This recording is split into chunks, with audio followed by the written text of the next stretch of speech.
আচ্ছা, আমার নামটা যে কাঞ্চন, সেই নামটাকে আমি নিজে নিজে বানায় রাখছি। তুই ক সাহেব আলী?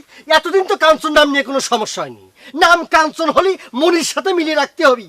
কি বুঝছিস তুই আমার? হ্যাঁ কি রে পোকাইয়া, তোর একটা কথা কই। এই পুকাইরে কবি না, আমার নাম জুলহাস কই দিচ্ছি। জয়স্কর জু হলো হয়কার হাত হইতে সব। তালিবারে পুকাইরা কার নাম?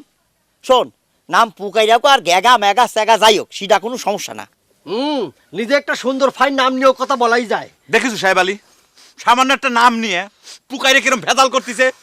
আর তালিবারে ওই নবাব আলী লীলে খেলা নিয়ে প্রতিবাদ কেবা করে হবি? এই কাঞ্চন তো ঠিক কথাই কইছে রে। শোন, এই নাম নিয়ে ভেজাল ভেজাল করলি পারে ওদিকে দেখা যাবে না বুঝিয়া মনে মনে মন মিলে আমাকে সর্বনাশ করে ফেলাবে নি। ঠিক আছে, তোর কথা আমি মানলাম, কিন্তু ওই কাঞ্চন ভালো করে বুঝিয়ে কও, সেজন্য মনির দিকে হাত বাড়াবে না যায়। আচ্ছা ঠিক আছে, আমি কারো দিকে হাত বাড়াইলাম না, কিন্তু কেউ যদি উল্টে আমার দিকে হাত বাড়িয়ে আসে তখন আমি কি করব? সেই ডিসিশনটা এখন ফাইনাল হয়ে যাক। মুখ সাইরে কথা কবি কাঞ্চন, পৃথিবী উল্টে পাল্টে হয়ে ধ্বংস হয়ে যাবে, তাও আমার মনে কারো দিকে হাত বাড়াবে না। হাত তো দূরের কথা, কারো দিকে স্যাপও ফেলবে না। তোকে এসব কীর্তি করার দেখে আব্দুল জব্বার ভাইয়ের সেই গানটার কথা আমার মনে হচ্ছে। বন্ধু হতে গিয়ে আমি শত্রু বলে গণ্য হলাম। এই থাক থাম, এই আরে এরকম করতেছিস, লাফাইতেছিস কি? এই খারা খারা এখন এই এত লাফাইতেছিস কি জেনে? শোন, ওই যে বুইরা কিভাবে সাহায্য করা যায় এজন্য একটা বুদ্ধি বার করা। ও নারাই করে খালি সব সময়। লড়াই করে কি হবে? বয় আয় ঠান্ডা মাথায় বয়। আরে আমার হয় ঠিক আছে বয়। বয়। ঠান্ডা মাথা ভিতরে পু দাগে। বয়। তুই তো উঠে গেছে, সব টাক পড়ে গেছে। তোমার এই মেয়েটাকে আমাকে দাও খোরশেদ। ওর গানের গলা আল্লাহ প্রদত্ত। ঠিক মতো তালিম নিলে তুমি দেখো ও অনেক বড় শিল্পী হবে।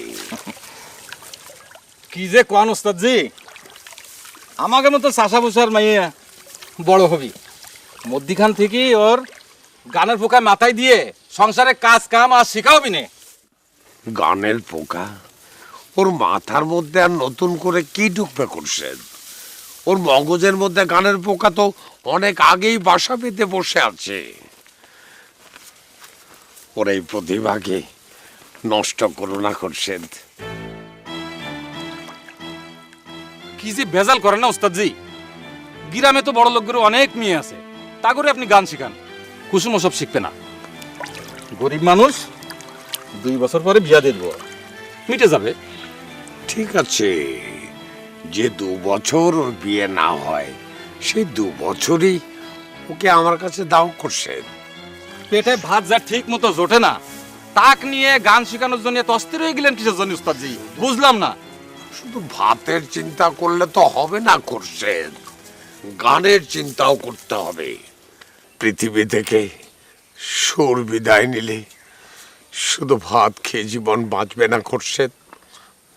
তোর মেয়েটির মাঝে অনেক প্রতিভা আছে, ওকে আমার কাছে দাও খোরশেদ। গরিবের ওইসব প্রতিভা টতিভা থেকে কোনো লাভ নেই ওস্তাদ জি। আপনারা তো শুনি অনেক প্রতিভা ছিল, আপনার কি লাভ হয়েছে? গান গান করে জীবনটারে যে ধ্বংস করে দিলেন, তাতে কোনো লাভ হয়েছে? তোমার সব কথাই আমি মানছি খোরশেদ,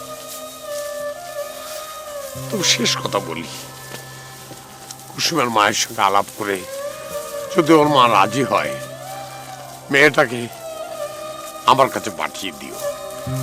হ্যাঁ,